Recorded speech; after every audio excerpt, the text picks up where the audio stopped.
Hi friends, if you want to avoid spoilers for Sunrise on the Reaping, I'm gonna go ahead and give you the opportunity to click away now. Okay, now that that's out of the way, I'm Poe.Darcy, and like many of you, I rushed to Barnes & Noble to get my copy of Sunrise on the Reaping, the new Hunger Games book that came out last month. I read it in about 3 days, and it was definitely a wild ride. Getting to experience the new story with others over TikTok live stream was great, so thank you to everyone who came out for that. Now that the book has had some time to sit in my brain, take up space, have a couple kids, I'm ready to do a review for you guys. I'm going to be splitting this review up into 3 parts. Number 1 being the story's role and effect on the existing Hunger Games universe. Number 2 being the storytelling as a whole. And number 3 being the messaging and effect of the story. Number 1, the story's role and effect on the existing Hunger Games universe. Now, I've heard some people complaining that others are saying that this book is like fan fiction or fan service, and I'm saying it that way because I haven't actually heard anybody saying that or making that claim. I've just heard people complaining that people are making that claim, so I think that that says something about the whole algorithm business and the polarization of social media, but I digress. Regardless of the actual popularity of that view of this being like glorified fan fiction or fan service or whatever, I disagree with it. The alleged backing to that idea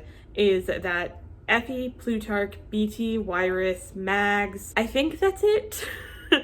They are all, I might be missing somebody, but they are all involved in Haymitch's games. And Haymitch was best friends with Katniss's father and knew her mother. And so there are just a lot of people that we know from the original series or other parts of the series that are involved, especially with like the Covey and everything. And the reason that I disagree that this makes this like fan fiction or fan service is it's just like a matter of consistency. Like there's no traveling between districts. And so District 12 is small, you know, and especially like a lot of people grew up in the same, Katniss's father included, those people who were Haymitch's age would have been around him when they were, you know, in school and everything. And so what's to have stopped them from being friends? And does that really seem like something that Haymitch would just bring up at some point in the original trilogy, given everything that's going on and given the fact that her father was gone and given everything that Haymitch has been through, which we now know a lot more about? To me, it didn't really seem fan servicey. I did kind of like get blindsided because 3 or 4 of them all come in like the same chapter, so I think that like there's a little bit of whiplash with it. But again, it just kind of makes sense, like especially people who were involved in the games, you know, like other victors and not sponsors, mentors, escorts, stylists, you know, people like that. They're all gonna have been there for a while. I mean, not all of them, but like some of them at least. It makes sense, right? And especially Plutarch, with him having been involved in the revolution, it makes sense that he would have been involved in the revolution even from back in the day. It provides context. In the original trilogy, to us, the reader, Plutarch just kind of comes out of nowhere, you know? Like, I mean, we know who he is in relation to who he was in the first book, but we don't really interact with him. And then at the end of Catching Fire, boom, he's involved in the revolution somehow. He's been working on that whole revolution business and trying to destroy the arena since before Katniss was born. Even just having a lot of the people that Haymitch cares about would be either people that we already know or connected to people we already know helps us relate to him and like identify with his plight. And so I don't think that any of that is just like retrograde fan service or like any sort of like constructed narrative or anything. I would honestly believe it if Suzanne Collins did say that this was always a part of the story. I didn't know the sticker could come off. I'm not going to try to do it right now because I don't want to ruin my cover, but like I didn't know that the sticker could come off. Just like completes pieces of the story that we already had in a meaningful way that just expands the universe, I think. Number 2, storytelling as a whole. So in terms of the storytelling, the first thing that really stuck out to me was all the calls to Edgar Allan Poe's The Raven to parallel Haymitch's plight against the Raven, which I believe is supposed to be Snow or losing Lenore. Being named after Poe myself, I really appreciated the reference, but I also just think it's really well done. Structurally, I do think that the framework could have benefited from shorter excerpts to kind of align better with the pacing throughout the book, but that's minor. The parallels were really deep and well done, and also I loved the kind of like quirky bit. The Raven's a poem. Centuries later, the Covey thought it was a song, and so they put it to music. I think that that was pretty cool, and I've seen people actually put Edgar Allan Poe's The Raven to music on TikTok, and it's like it's so cool.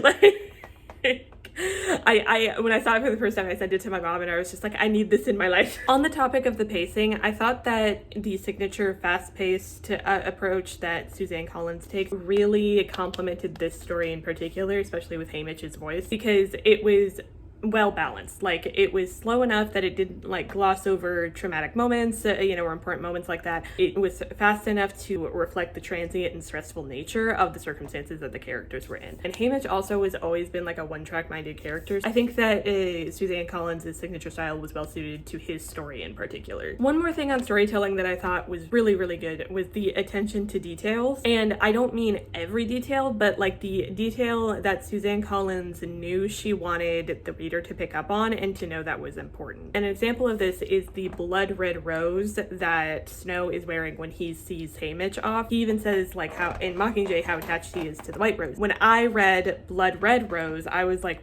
wait, why is it red?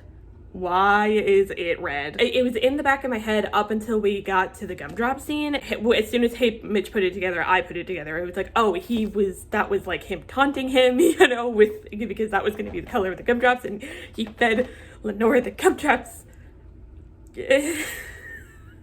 Sorry.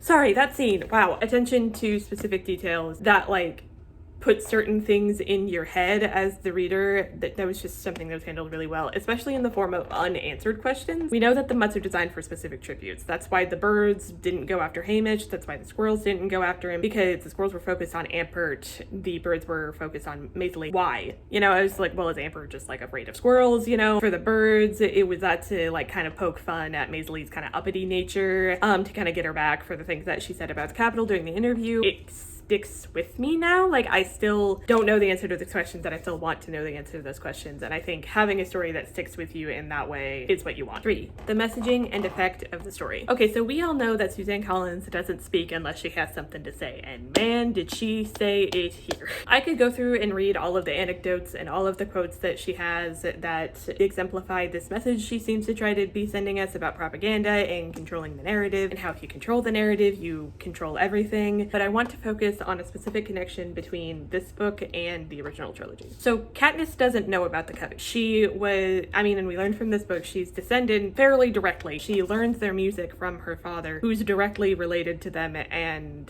grew up with them as a significant part of his life. They're not that like far removed from her lifetime. The Quarter Quell happened, it was the 50th Hunger Games, and then she's 17 in the 75th Hunger Games. So it's not that long between this Hunger Games, where the Covey are definitely still very alive and active in District 12, and her birth. So that then begs the question, how does she not know about the Covey? How does she not know about that branch of her family? And the argument could be made that the Covey were just retroactively added for lore, but I don't think that that's the case. President Snow hates the Covey, and in this book we get a picture of just how much. Bet I know a thing or two about your dove. Like what?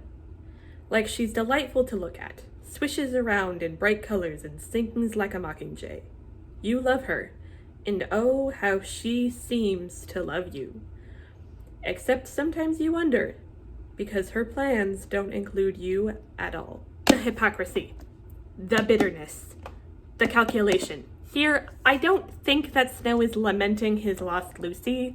I think that he is lamenting the loss of control over her. So he stamps her and the Covey out of 12 by banning their songs and weaponizing death to scare them into submission, and out of people's memory. This is one of the many ways that Snow controls Panem by controlling the narrative. I think this is something that's really important for us to consider and dialogue about, because if the media, government, people in authority over us, whomever, can erase people, places, events, facts, ideas, then nothing and no one is safe from manipulation. So what can we do about it? I would say do what Haymitch eventually does at the end of Mockingjay after the war. Share memories, share stories, share facts, share truth. Thank you all for listening to me gab about this book. It inspired me, it made me think, it made me cry for all the right reasons. What did you guys think? Let me know in the comments. If you want to see sketches, hot takes, writing advice, or other bookish content from me, I'm Poe.Darcy.Author on Instagram and TikTok. And if you want writing updates and book recommendations to your inbox every month, you can follow my newsletter On the Journey with Poe Darcy. All of this is linked in my bio and the description of this video. I also did an interview with Julia Whitmer about my reread of The Hunger Games leading up to Sunrise on the Reaping, so if you haven't seen that video yet, here is the card. Thank you all for listening, and please let me know if you have any thoughts or theories about Sunrise on the Reaping in the comments. Looking forward to hearing from all of you.